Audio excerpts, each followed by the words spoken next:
Hey, what's up? This is Chosen. Wake up. It is time for the Fusion to start, and we've also got a lot of the 5.20 new stuff in the game. Most notably, the Gold 5 new arena. So we're going to go over everything you need to know as we venture out into doing the Kerato Fusion efficiently and going over what is going on in game so that you can plan accordingly as we head into the end of the week here. So let's get into it.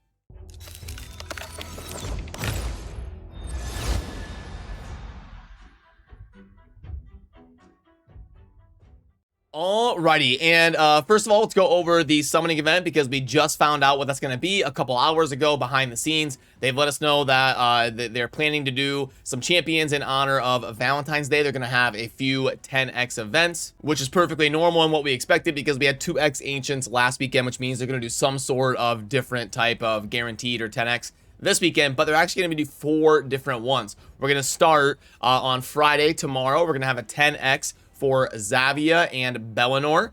So they're probably going to do some tandem couples types things for Valentine's Day, obviously. Xavia and Bellinor, they have tandem abilities to work together. And then after that, on Saturday, they're going to be having Cupidus and Venus in Void Shards, and then Cupidus from the Ancients and Sacreds. And then after that, on Sunday, they are going to be doing Sishia and Cardial. And then on Monday, they are going to do SIPHI and Rhodos. So a lot of whales out there are probably going to be going crazy this Monday in honor of the 10x for SIPHI. SIPHI, obviously one of the highest regarded champions in the game. So having her in a 10x on Monday is obviously going to cause a lot of people to be going crazy on the Void Shards in honor of hoping the 10x hits for them.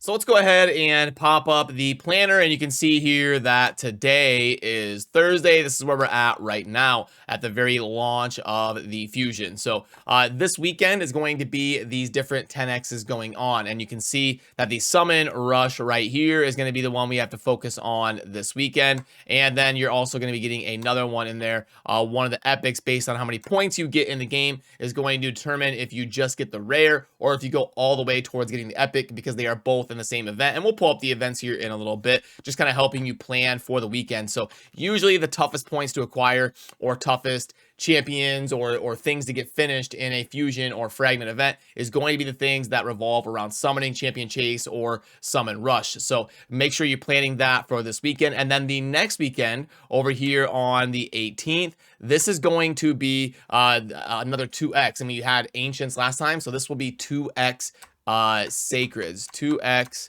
Sacred. Let's write that there just to kind of help you plan what's going on. So the summoning events revolving around that one, you can see there is going to be a champion chase tournament. Not an event, but a tournament where you can compete against other players to scoop up different things. And then we'll have things that coincide with the Fusion during 2x Sacreds on the next weekend, Friday, February 18th. And then we are also worth noting that CVC is going to be right here.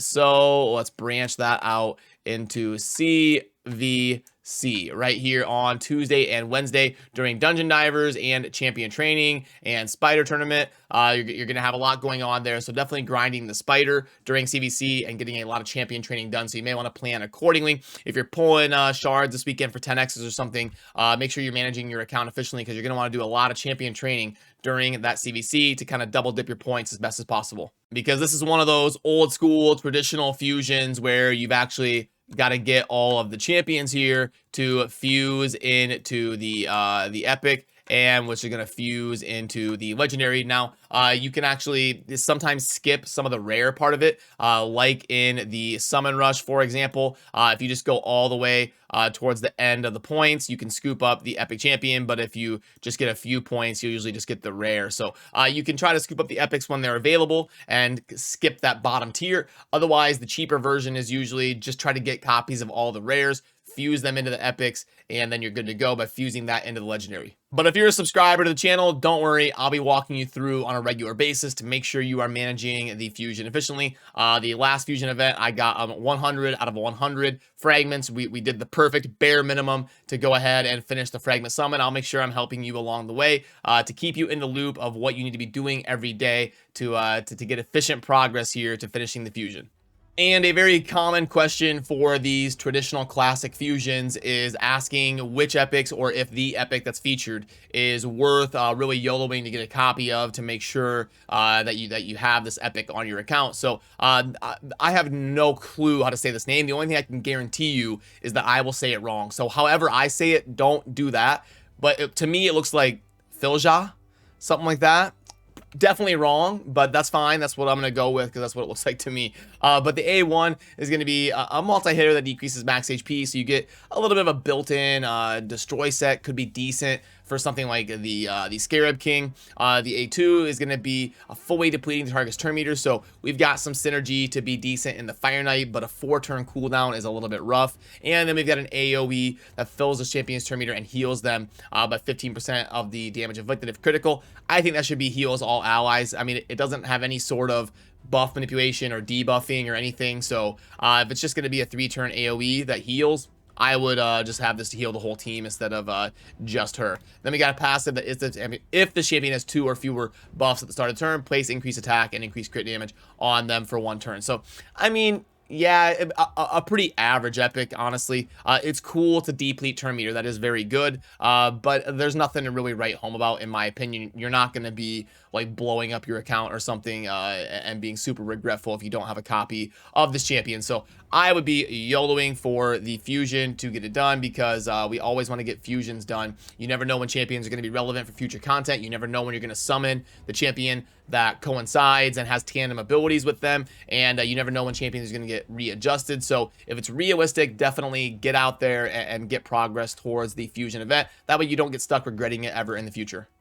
And I'm going to make myself a little bit smaller so you can see easier, and just quickly kind of go over the things that are live in game right now. So we got really cool sorting features. This is great. So like when you click on Ascend and then you go here, you can click only show upgradable. So when you do that, now it's not going to show any of my champions that are fully ascended. It's only going to show champions that can actually be ascended and are part of the qualifier that I've got selected right now that I'm actually trying to do in the game. So some of these features are amazing in the tavern, going to be a definite welcome change.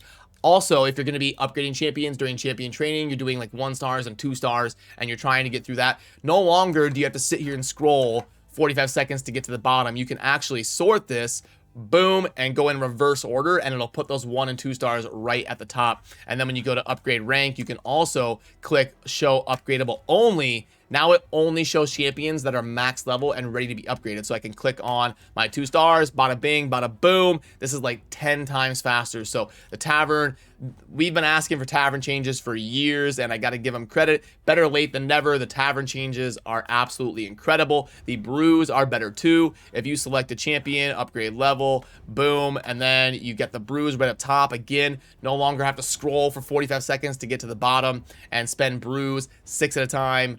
Animate 6 at a time, upgrade animations 6 at a time. Now we can go ahead and just select. It puts the affinity. I believe it puts the affinity. I hope it puts the right affinity first. So this is a force champion. Let me test this.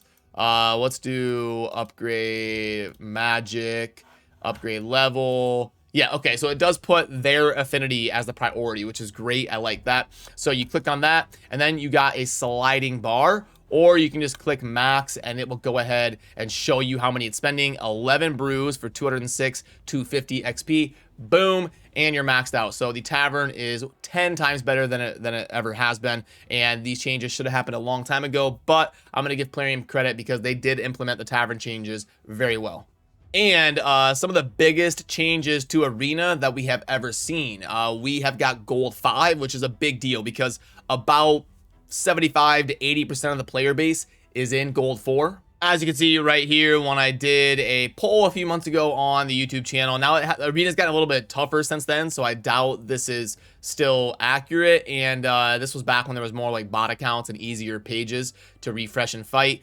And obviously, not all players watch content. The players that tend to be active on a YouTube channel around Raid are probably leaning towards the more dedicated players. So I doubt this is like a perfect representation, but still, you can see that the vast majority of players were in Gold 4 Arena, probably somewhere around 60-65% of players. So the release of Gold 5 is going to help spread that out a little bit, and it is a pretty big difference. You can see if we put that away, typically on the tiers, you've just got a few hundred points. You've got like 200, 100, sometimes 300 to get to Gold 4. Well, it's going to be 600 points to get to Gold 5. So Gold Arena definitely got a lot more competitive, and it's going to spread out a little bit better. Plus, some of those top players are going to be shifting into Platinum because it went from 300 to 500, almost doubling the size of Platinum Arena. So definitely lots of good changes. I like that. And then also the Magisteel is a big deal because a lot of endgame players, the bottleneck for using the Forge and crafting some of those really good sets,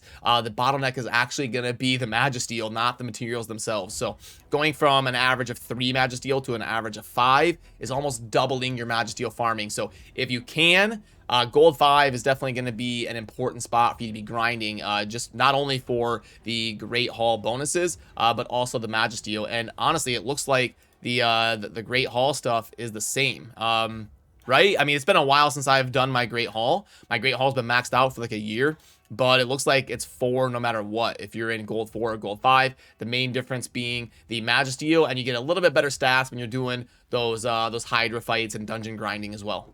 And I haven't dove into this a whole lot yet, but the Hydra UI is definitely a little bit cleaner now. So I like this. It looks like, you know, at least doing the Hydra might be a little bit less painful than it always is for us. So then as we go over the tournaments and events, we'll start here with the tournaments tab.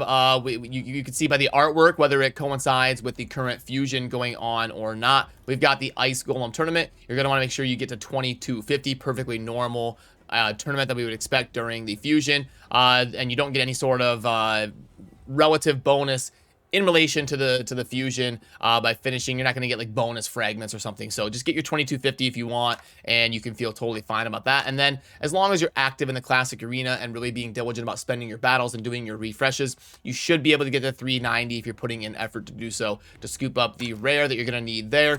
And then if we go under the events tab, currently, we're going to have the Fusion warm-up event that you want to make sure and get done today. All you got to do is upgrade 1 artifact to level 12, and you'll finish that. And then the Summon Rush that we went over on the planner, that is going to be coinciding with all of those 10Xs going on. And the funny part is, they're going to make sure and end the Summon Rush before...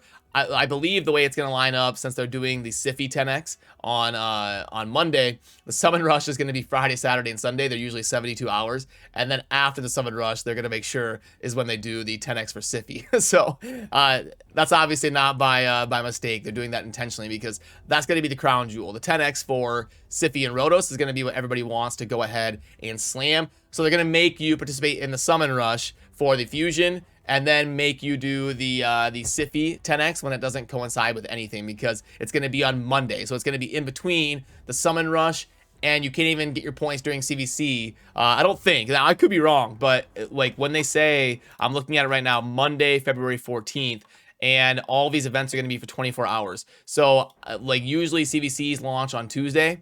I really doubt that the 10x for SIPHI and Rotos is going to be live during anything, and they know that because they don't have to provide any incentive to YOLO for SIPHI. So it's kind of funny how they made sure and intentionally kind of plan everything around wedging that 10x for SIPHI when they make sure it will not coincide with anything else. So now we can fire up the shop and see if there's anything worth going over here. So we've got 20 pretty generally useful one here. Let's go silver.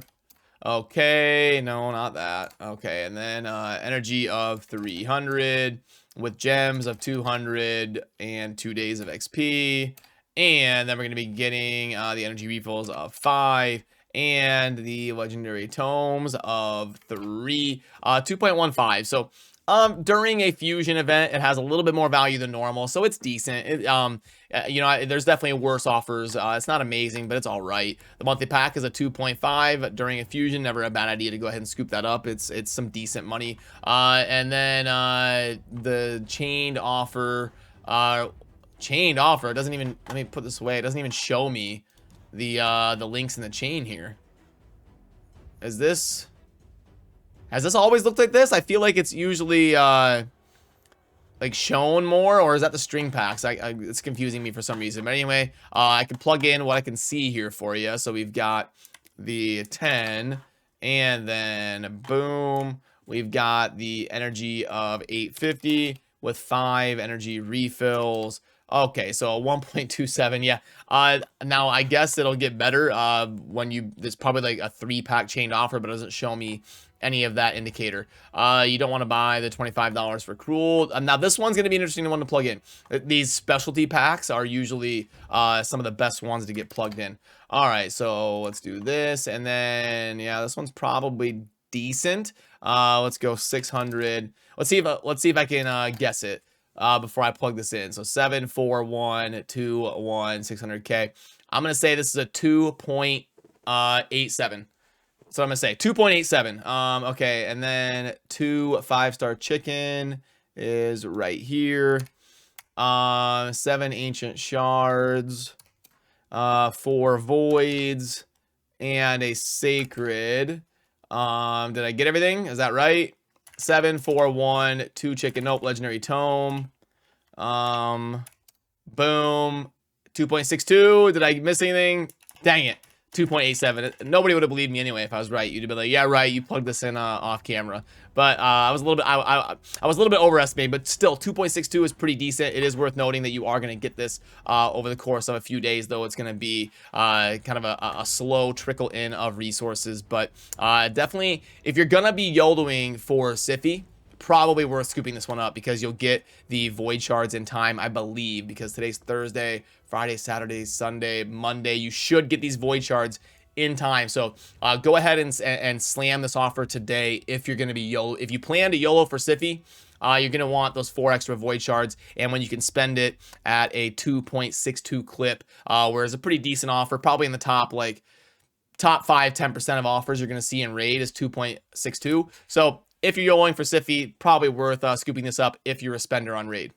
So that is going to get it covered for what we needed to talk about in this one, and I will definitely keep you in the loop to make sure you are managing the Fusion efficiently. So good luck, and gosh, I'm going to have to weigh my options if I'm going to go for SIPHI or not, because I do not have a SIPHI or a Krisk or anything like that yet. So it might be worth YOLOing. I don't know how many void shards I've got. I've got 60. I don't know if you can see that, but I've got 60 voids. So if I buy any offers, by then I could maybe have like 75.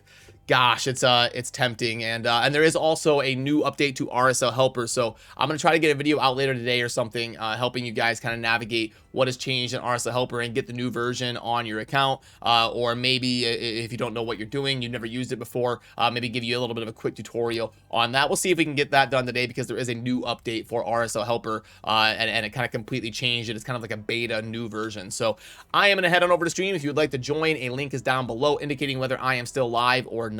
Otherwise, have a great rest of your day and good luck on your journey in the Fusion. Peace.